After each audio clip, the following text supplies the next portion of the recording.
If you've clicked on this video, you're one of two people, right? So either you want to start saving, but you're not exactly sure which savings account would work great for you, or you are already that saving savvy person, but you're curious to find out if there is actually a better fitting savings account. Either one of those, you're in the right place.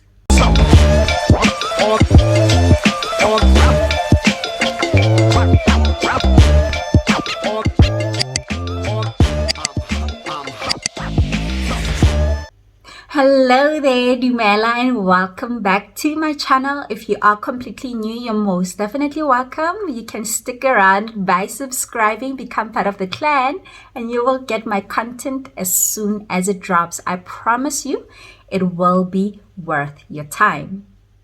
Now, in my previous video, I spoke about simple ways you can start saving small. If you haven't caught up on that, please do that and then come back to this one. Because in today's episode, I am talking about different investment and savings accounts.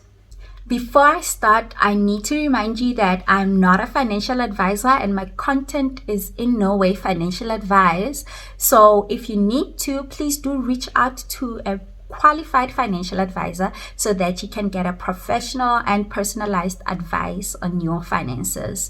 And also, I do use a lot of FNB and Capitec as my examples or case studies, but if you do not bank with them, I hope that you do find similarities with your own bank, because most of the times some things are very much similar. It's just might be different terms when it comes to your own bank, but I guarantee you, whatever bank that you bank with, you will find value in this. I think a great entry point to this conversation would be first to start, what is a savings or investment account? And it is pretty self-explanatory, isn't it? It is mainly an account that you use for the sole purpose of saving or investing your money in hopes of getting interest.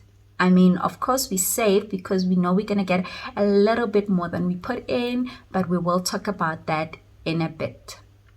Now, with savings accounts, there are basic things that distinguish savings accounts. All types of savings accounts have these characteristics that I'm about to share with you. Firstly, savings accounts do not have cards linked to them. Unlike your transactional account, which might be your debit account, check account, or credit account, savings accounts do not have cards linked to them. And because they do not have cards linked to them, it means you cannot perform your normal functions that you would on a transactional account. For example, you can make payment from a savings account. You can make purchases from a savings account. Usually, when you have savings accounts that are like sort of immediate, you first need to transfer the money into your normal transactional account so that you can make your purchases and your payments and so forth. So that is the number one thing. Savings accounts do not have cards linked to them. But like I did say, I use FNB and Capitec as my backdrop for all of this.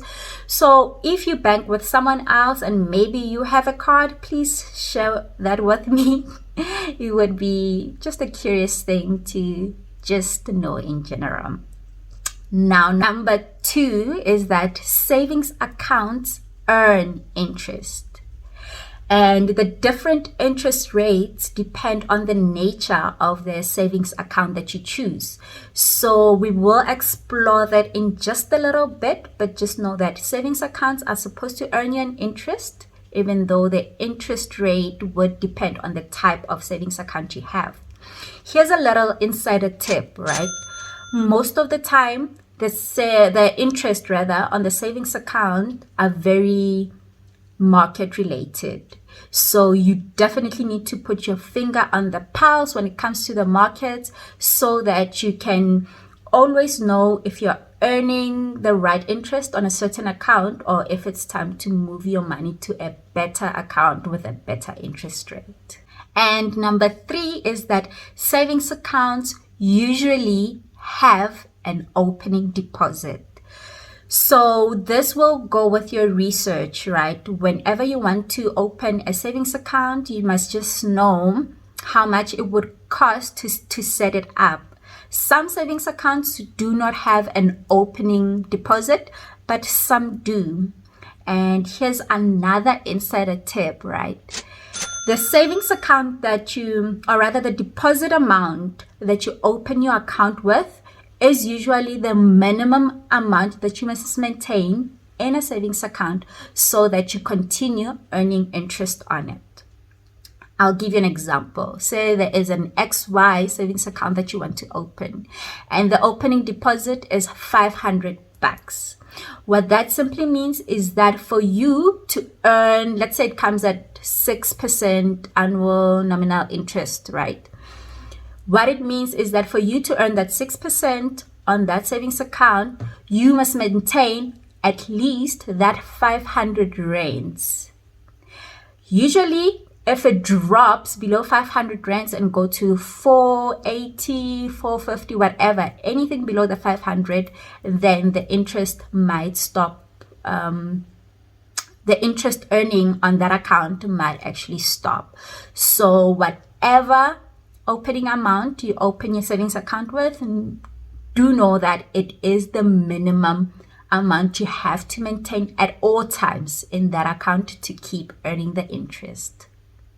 Number 4 and last for the purpose of this video is that there are different categories of savings accounts, and these, I think, they're the ones that are most important when informing your decision to open an investment or savings account. And these categories are immediate or no notice accounts, you have notice accounts, then you have fixed deposit accounts, and lastly, for the purpose of this video, you have tax-free accounts. In my next video, I will be breaking down the categories one by one because it is quite lengthy and complex. It might make this video longer than it should be. And that is it for today's episode. Thank you so much for sticking around. If you are getting value from my content, just smash that like button and do engage with me. Any questions, any follow-up, if you do things differently or have different type of things other than what I have mentioned, please do let me know. I love learning just as much as I love sharing this content. Till my next video, stay safe and God bless.